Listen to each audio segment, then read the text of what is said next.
Salmo 84, 10. Porque vale mais um dia nos teus átrios do que em outra parte 1000 dias.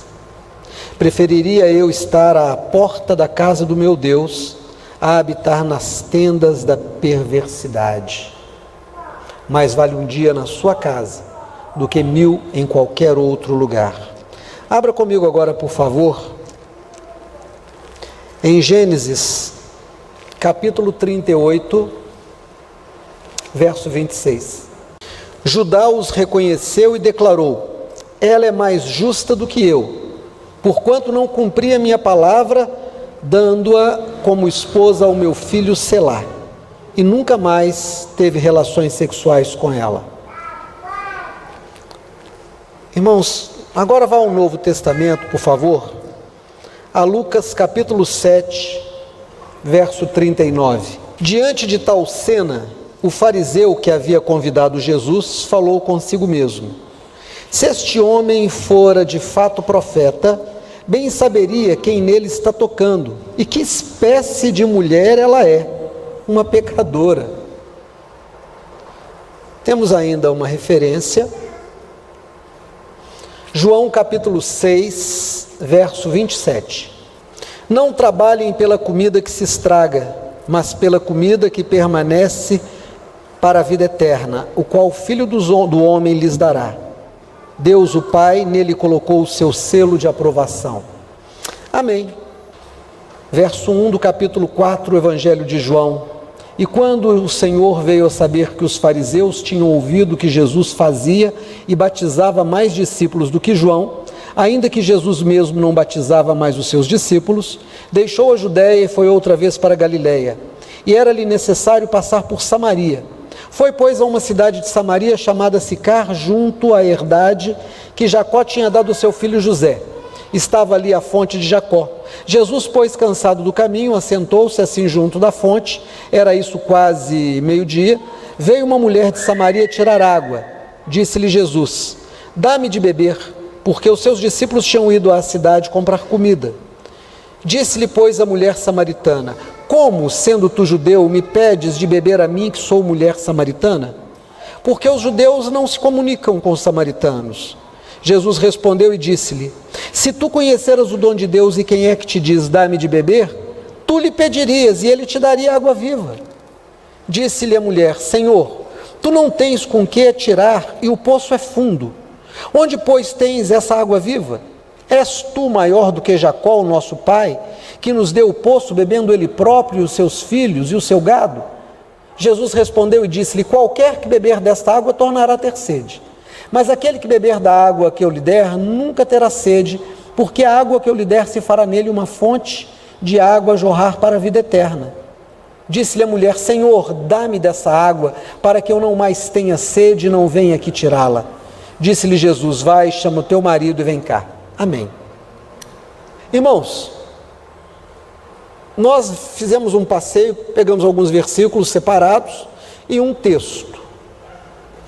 Na verdade, eu quero fazer uma reflexão sobre uma posição que essa mulher samaritana toma diante de Jesus. Primeiro eu quero falar da posição dessa mulher naqueles dias. Hoje, a mulher tem um papel muito diferente do papel que teve no passado. No passado, a mulher foi equiparada a um objeto, foi equiparada a um bicho. Basicamente, no passado, a mulher existia para reproduzir. Havia uma ideia de que a mulher não pensava, de que a mulher não era inteligente, de que a mulher era uma coitadinha, de que a mulher não poderia fazer trabalhos pesados, não poderia desenvolver projetos, que a mulher, quando muito, servia para cuidar da casa, criar filhos, mas a sua grande função era apenas se reproduzir. Todo destaque, toda a vida da sociedade era colocada sobre o homem, a expectativa era sobre o homem. Isso não só na cultura judaica, mas nas nações ao redor, em todos os povos. Se você puxar pela memória, se você conseguiu conhecer a vovó e talvez ouviu falar da sua bisavó, é possível que você perceba que as mulheres tinham um papel muito modesto diante daquilo que a sociedade vivia. Sempre foi assim. Claro, existiam as meninas boas para se casar, as meninas de família, e haviam aquelas que se perdiam. E as meninas que se perdiam normalmente se tornavam prostitutas.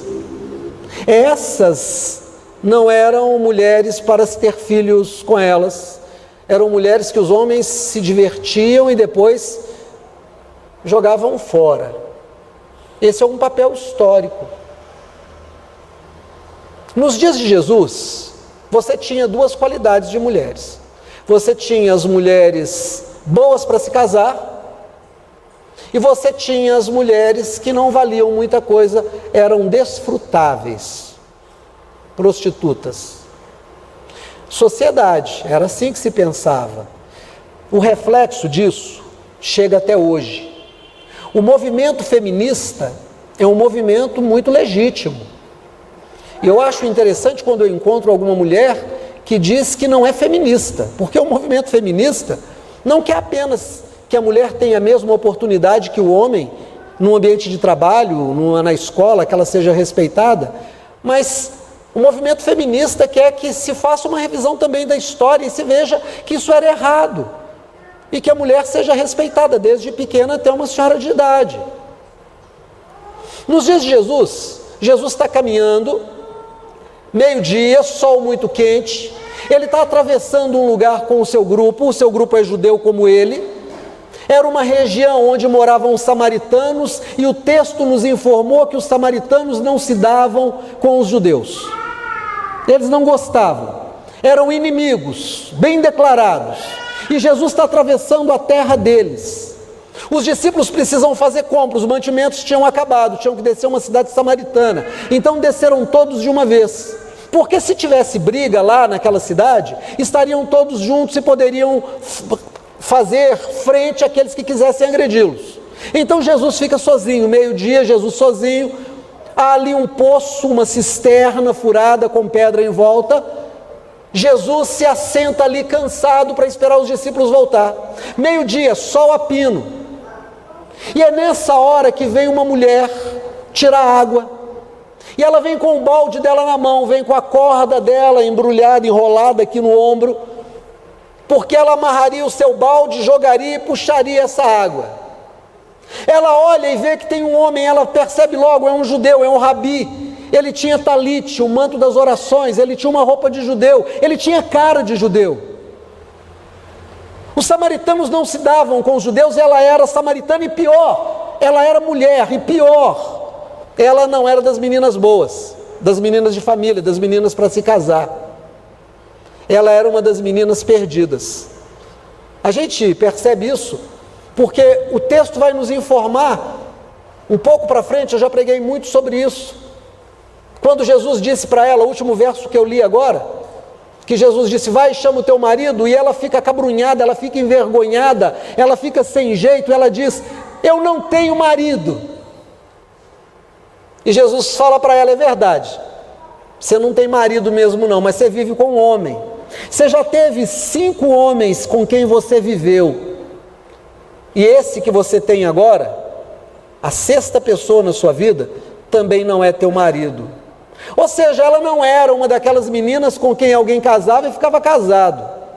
Ela era uma daquelas meninas que se aproveitavam delas. E ela tentou. As meninas boas, as meninas de família, não tiravam água ao meio-dia. Tiravam água de manhã, quando o sol ainda não era um sol agressivo, era um sol gostoso. Elas vinham juntas, tiravam água, conversavam, faziam fofoca, brincavam, falavam 1000 coisas e voltavam com a água. Só depois que elas tiravam, depois que elas chegavam em casa, que ninguém estava no caminho, é que as meninas de má fama poderiam vir tirar água. Essa era uma delas. E de repente Jesus vira para ela e diz, por favor, será que você pode tirar um pouquinho de água para mim? E aí ela toma um susto e diz, como sendo tu judeu fala comigo que sou mulher samaritana? Eu sou mulher, sou samaritana, e eu não sou nem uma boa menina. Como é que um rabi vai conversar comigo? E aí Jesus disse algo para ela. Jesus disse para ela assim: se você tivesse uma ideia de quem é que está falando com você, se você soubesse quem é que está te dizendo, me dá um pouquinho de água, você me pediria, e eu te daria uma água que vai durar para a vida inteira. Ela toma um susto e diz: o senhor não tem com que tirar, não tem nada, como é que o senhor vai tirar água? Essa água viva que o senhor tem aí, que água é essa? A sua água é melhor do que essa do poço? Nosso pai Jacó tirou, ele bebeu, sua família bebeu, seu gado bebeu, nós bebemos, com o que o senhor vai tirar? Jesus disse: menina, eu estou te falando, se você soubesse quem é que está falando com você, você me pediria e eu te daria da água da vida, e eu ia mudar a tua vida para sempre. Ela disse: então me dá dessa água. Irmãos, é aqui que eu quero chamar a sua atenção, não para o que Jesus disse, eu quero chamar a sua atenção para quem Jesus é, mas eu quero chamar a sua atenção também para o que essa menina fez e o que ela disse. Ela disse: Senhor, me dá dessa água para que eu não tenha mais que voltar aqui. Irmão, sabe qual que é o grande tédio da existência? É que a gente tem que fazer tudo de novo. Tudo de novo. Você trabalha e compra um carro. E fica feliz por um dia, 2 dias, 10 dias, 1 ano. E depois tem que comprar outro carro, trabalhar tudo de novo e comprar outro carro. Você constrói uma casa e fica alegre e entra nela, e depois de um tempo você fica agoniado porque você tem que mudar a casa, tem que reformar a casa, tem que comprar outra casa. Você compra uma, quer outra, tem 2 e não fica feliz, compra mais uma, tem 3 e não fica feliz. Você almoça e daí a pouco está com fome, tem que fazer um lanche, depois está com fome, tem que jantar, e depois está com fome, tem que tomar café da manhã. Você dorme, acorda e daí a pouco está cansado e quer dormir de novo. A vida é alguma coisa cujo sofrimento não se esgota, a angústia não se esgota. E quando alguém diz: viver é muito bom, mas também admite que tem momentos em que a gente diz: a vida é muito pesada. E sabe qual é o grande problema da vida? O grande problema da vida é que ela é um tédio, ela é uma agonia o tempo todo.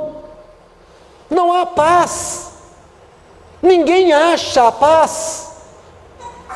Você vai fazer um passeio, vai para a praia, você vê um pôr do sol lindo, você vê um nascer do sol lindo, você toma banho de mar, mas você volta para a sua vida e começa a trabalhar, e é aquele cansaço, e é aquele sofrimento, e você olha no espelho e está envelhecendo, e você sente uma dor e tem dificuldade para começar a ver, e começa a esticar o braço, e tem que usar óculos, e começa a não ouvir direito, e sente uma dor, e vai ao médico e toma remédio, e o filho tem um problema, e você diz: mas a vida é só problema, é um atrás do outro. A gente está sempre precisando, de alguma forma, descer a corda com o balde e puxar água para suprir as nossas necessidades. Esse é o grande problema da vida. O grande problema da vida é que a vida é cheia de necessidades. O tempo todo nós estamos suprindo as nossas necessidades. Eu faço compra, encho a despensa, daí a pouco a despensa está vazia, eu tenho que fazer tudo de novo, e daí a pouco de novo eu passo a vida inteira fazendo as mesmas coisas. Há momentos em que a gente se sente muito bem, há momentos em que a gente fica alegre, há momentos que a gente fica feliz, há momentos que a gente fica satisfeito, mas sabe qual é o grande problema? Eles passam, a festa sempre acaba. E o que sobra para a gente quando a festa acaba? Agonia, angústia. Jesus olha para essa mulher, e essa mulher vem todo dia tirar água, e ela volta para aquele homem que não é o marido dela, talvez fosse marido de outra, tivesse largado a outra para viver com ela, talvez fosse marido de outra, mas sustentasse uma segunda casa com ela, talvez fosse marido de outra, ela não fosse nem a amante, fosse apenas aquela que ele usava eventualmente. Por isso Jesus disse: esse que você vive agora com ele, também não é teu marido. Ela era uma mulher extremamente angustiada, ela tentou um homem, não deu certo, tentou outro, não deu certo, tentou, não deu certo, tentou, não deu certo, tentou, não deu certo, e agora estava tentando com esse, também não estava dando certo. Esse é o grande problema da vida. A gente nunca acha a paz. A gente nunca acha a paz. A gente está sempre fazendo de novo e de novo as mesmas coisas, com as mesmas necessidades. Que droga de vida! Será que a gente vive apenas para satisfazer necessidades que vão voltar a existir, porque nunca se completam? E aí surge um problema, o problema da ilusão, porque a gente começa a se iludir achando que a vida é isso mesmo. Bom, pastor, a vida é isso mesmo, a gente trabalha para comer, e a gente come para ter força para trabalhar, e aí a gente trabalha de novo para comer, porque a gente ficou com fome porque trabalhou, e aí a gente come e trabalha de novo porque a comida acaba. É a vida. A gente se apaixona, olha para os olhinhos dela, para os olhinhos dele, e é aquela coisa mais linda, é aquela história de amor, e você beija, a cabeça gira, e você dança, e você passeia, mas depois de um tempo você olha e diz: acabou. Não tem mais a mesma mística, não tem mais o mesmo desenho, não tem mais a mesma beleza, tem outra, mas não é a mesma. E é nessa de perceber que não é mais a mesma que muita gente embarca procurando uma outra relação e também não encontra. E a gente vai se iludindo, mas como toda ilusão, acaba. Jesus vira para essa mulher e diz assim: se eu te der da água que eu tenho, você nunca mais vai ter sede. Irmãos, de que água Jesus está falando? De que água Jesus está falando? Olha, eu acho muito legítimo quando você está sem dinheiro, quando você está ganhando pouco, quando você foi mandado embora do emprego, que você busque a Deus para que Deus possa te abençoar na vida financeira. Eu acho muito legítimo quando você está doente, e você buscar a Deus para que Ele te cure. Eu acho muito legítimo que em qualquer necessidade você ponha diante de Deus. Até aí nenhum problema. O grande problema é quando a gente acha que Deus existe apenas para isso, que Deus vai apenas nos dar o dinheiro, que Deus vai apenas nos dar a casa, que Deus vai apenas nos dar o marido, que Deus vai apenas nos dar a esposa, que Deus vai nos dar apenas a cura das nossas enfermidades, que Deus vai ser o grande solucionador dos nossos problemas. Isso não é verdade. Porque a vida é uma sucessão de problemas o tempo todo. Tudo que nós pensamos que temos está escapando das nossas mãos. É como você tentar segurar água com as mãos, sabe? Quando você vai à roça, ou quando você vai lavar o rosto, e você pega a água com a mão e você faz uma concha com as duas mãos, e por um tempo a água fica nas suas mãos, mas você fica segurando e daí a pouco ela passa entre os seus dedos e vai embora. A vida é isso. Então acreditar que a nossa relação com Deus, que a nossa religiosidade é uma religiosidade que apenas trabalha com as coisas dessa vida, é viver de ilusão. Sabe por quê? Porque Jesus te abençoa e você consegue um emprego, mas o salário não dá para comprar a casa. Aí você tem que voltar e dizer: Senhor, me abençoa para que eu consiga comprar essa casa. Aí Ele te dá o dinheiro para comprar a casa, Ele te abre uma porta e você diz: Senhor, está ótimo, mas agora eu preciso reformar a casa. E aí você reforma a casa e vem mobiliar a casa, e depois que você mobília a casa, os filhos vão embora, e você resolve partir a casa no meio, ou você resolve vender e comprar outra. Não se esgota. Você pede ao Senhor que te cure porque você está com, você está com um problema intestinal. Ele te cura, daí a pouco o médico chama e diz: mas o seu coração está fraco. E aí você vai pedir de novo que Deus te cure, e aí Deus cura, e daí um tempo você começa com Alzheimer, e depois do Alzheimer você cai e quebra a cabeça do fêmur, e aí é uma doença, é uma coisa atrás da outra. Isso é a vida. Então, se a nossa religiosidade é uma religião em que Deus apenas existe na nossa vida para suprir as nossas necessidades, nós estamos ferrados. Por quê? Porque elas não acabam nunca. Então, Jesus vira para essa mulher e diz assim: tem uma água que você vai beber e que vai matar sua sede para sempre. É uma água que vai te dar satisfação.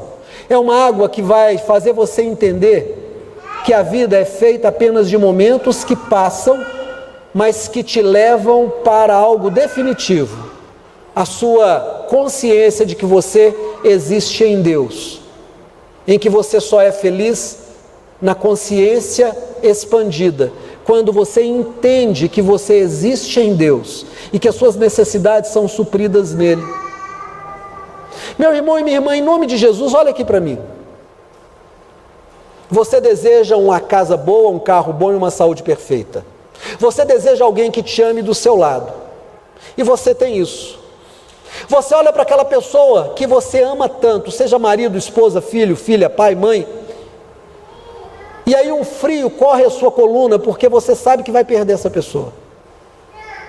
Você vai perder essa pessoa. Olha para a pessoa que você mais ama que está aqui dentro dessa igreja, você vai perder essa pessoa. Você está dentro do seu carro, da sua casa, e você olha e diz: vai passar, vai envelhecer, vai acabar, vai estragar. Então, você tem uma segunda experiência. Você pode simplesmente fechar os seus olhos, e você pode buscar a Deus em espírito e em verdade. Vai se cumprir o que está escrito no Evangelho de Jesus, que diz: o Pai procura aqueles que o adorem em espírito e em verdade. E quando você fecha os olhos, você percebe que não há mais ninguém, que não há casa, que não tem carro, que não existe um corpo doente ou um corpo sarado, mas existe apenas a sua consciência, existe a consciência de que é um Deus. Essa é a água que Jesus falou com ela, essa é a água que Jesus disse: essa água eu posso te dar. Você vai conhecer a Deus e vai perceber que em Deus não há final, em Deus não há velhice, em Deus não há acabar de coisa alguma. O tempo todo, você estando em Deus, você não tem perdas. Quando você abre os olhos, ainda que tudo ao seu redor se desfaça, ainda que tudo caia, não há desespero, porque você está ancorado, você está estabelecido numa relação com Deus que não pode passar. Nós fomos a um outro texto, nós fomos a um texto de Gênesis, em que um homem chama uma menina para apedrejá-la. Naqueles dias, havia uma lei: se um homem morrer não tendo filhos, para que o seu nome não seja cortado da história, o irmão dele deve se casar com ela, ter um filho com a cunhada, e esse filho seguirá carregando o nome do falecido. O homem promete à sua nora, que era viúva, que quando o filho pequeno fosse um homem, daria esse filho para que ela tivesse uma gravidez com ele. O menino cresce e vira homem, e o sogro não cumpre a palavra. Sabe o que ela fez? Ela se vestiu como uma prostituta, se pôs no caminho dele quando ele fez uma viagem. Ele combina com ela um preço, ele não tem com o que pagar naquela hora. Ele diz: eu vou te mandar um carneiro. Ela diz: qual é a prova que você vai me dar que vai me pagar? Ela com o rosto coberto. Ele tira o anel, dá para ela, dá um cajado e diz: eu vou te mandar entregar um carneiro, um cabrito, e você me devolve isso. Ele manda no outro dia o pagamento, mas ninguém encontra essa prostituta. Paciência. Alguns meses depois, alguém diz para ele assim: sabe a tua nora? A tua nora que devia ser fiel à memória do teu falecido filho, porque você e ela têm um acordo que ela vai ter um filho com o irmão do marido falecido. Pois é, ela está grávida, ela adulterou. Sabe o que ele fez? Ele pegou uma pedra junto com outras pessoas e foi para a porta dela e disse: sai para fora porque nós vamos te apedrejar. Sai para fora porque você é uma dessas mulheres que não valem nada, e você vai falar para nós de quem é esse filho. Aí ela sai com aquele barrigão de grávida e diz: o homem que gerou o meu filho é o dono desse anel e desse cajado. E aí ele disse: mais justa é ela do que eu não cumpri minha palavra com ela. Ela fez o que era certo, agora ela deu uma memória para o meu filho falecido, que era o marido dela. Dentro da lei daqueles dias, ela resolveu o problema. Mas o interessante é como é que ele disse que ela não valia nada. Irmãos, essa mulher com quem Jesus está conversando era classificada assim, mas ela fez uma coisa muito inteligente, ela fez algo incrível. Ela disse: Senhor, me dá dessa água.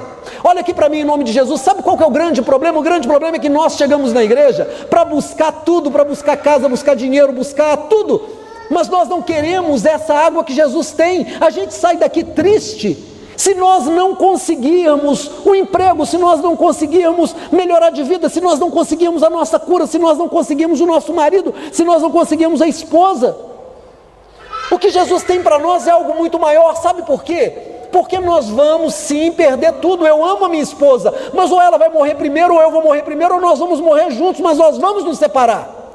Eu amo os meus 2 filhos, mas quer saber de uma coisa? Eu vou perder esses 2 filhos numa separação pela própria morte. A casa, o carro, tudo, a saúde. Eu olho no espelho e vejo-me envelhecido. E me lembro de pouco tempo atrás, quando eu era muito jovem, cabelo bem pretinho. Tudo passa. Mas quando eu fecho os olhos, eu tenho um encontro com um Deus que nunca vai se afastar de mim. Nós vimos aqui uma outra coisa. Nós vimos Jesus falando com aqueles que o procuram. Depois que ele tinha multiplicado pão e peixe, Jesus disse: trabalhem pelo pão que não perece. Busque a Deus pelo pão que não perece. Busque a Deus pela água que mata a sede para sempre. Irmãos, que religião nós temos? Religião significa religação. Estamos nós ligados com Deus? O pastor tem que o tempo inteiro estar falando para as pessoas, para buscarem a Deus, para guardarem um dia, para serem fiéis. Nós estamos buscando a Deus pelas razões erradas. Nós precisamos ter um encontro com Deus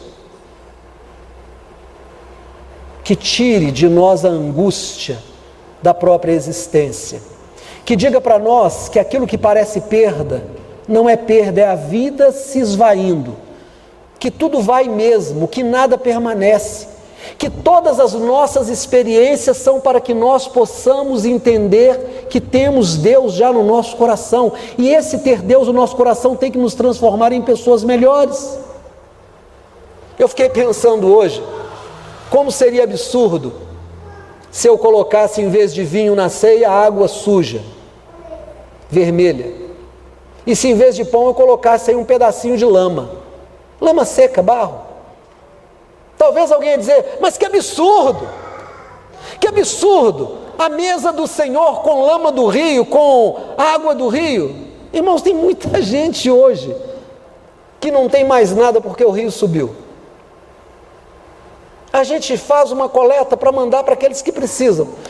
Eu tenho certeza que tem muita gente que hoje esqueceu de trazer alguma coisa. Mas se você tivesse perdido tudo na cheia do rio, se a sua casa tivesse caído, você gostaria que alguém se esquecesse? Mas não quer dizer que eu não vá perder amanhã, porque tudo vai mesmo. A única coisa que nós não perdemos é a nossa consciência com Deus. E a nossa consciência com Deus tem que nos fazer entender que nós estamos aqui para aprender a única lição da vida. A única coisa que nós podemos ter de verdade é o amor de Deus no nosso coração. E o amor de Deus no nosso coração tem que mudar o nosso caráter. E sabe o que é caráter? Caráter, pastor, é a forma como a pessoa dirige a vida dela? Não. Caráter é o conjunto de características que você tem. Aquele cara é um bom caráter. O que significa um bom caráter? Que as características dele são boas. Ele não fala mal dos outros, ele paga as dívidas dele, ele não fica pedindo dinheiro emprestado, ele é trabalhador, ele trata as pessoas bem, ele é uma pessoa de boa índole, não uma pessoa brigona. O caráter dele é bom, as características que ele apresenta são boas. Sabe qual é também um outro problema? Quando você tem uma relação com Deus de clientelismo, quando você é um cliente da loja de Deus, é que você não tem que mudar de caráter. Você não tem que mudar de caráter. Você continua brigando, explodindo, xingando. Eu até acredito que a gente, quando começa a caminhada com Deus, às vezes pode trazer essas características, mas com o tempo a gente vai mudando, Deus vai podando.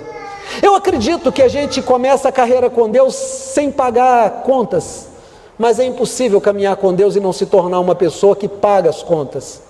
A Bíblia diz que aquele que trabalha deve ter com que socorrer ao necessitado. É uma característica de quem tem um encontro com Deus, ele não se apega às coisas. Sabe o que é avareza? Avareza é idolatria, avareza é amar ao dinheiro, é amar a riqueza. O grande problema é que a riqueza não é fiel, o dinheiro não é fiel, ele passa por nós e vai embora. Jesus disse: trabalhe pela comida que não acaba. Peça a água que mata a sua sede para sempre. Muda o seu caráter. Irmão, olha aqui para mim em nome de Jesus. Olha para você. Olha para você.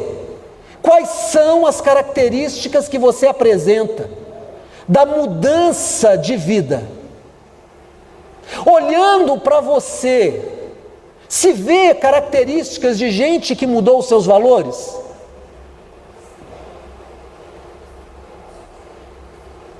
Se olhar para mim, será que vem características de gente que mudou os seus valores? Temos nós mudado de vida? Estamos mais interessados nas bênçãos ou naquele que dá a bênção? Hoje tem muita igreja. Olha, tem igreja demais. Tem igreja de todo tipo, para todos os gostos. Mas eu vou te falar uma coisa em nome de Jesus. Só quem beber dessa água que Jesus tem, comer desse pão que Ele é, pode mudar de vida de verdade. Só. Fique de pé em nome do Senhor Jesus.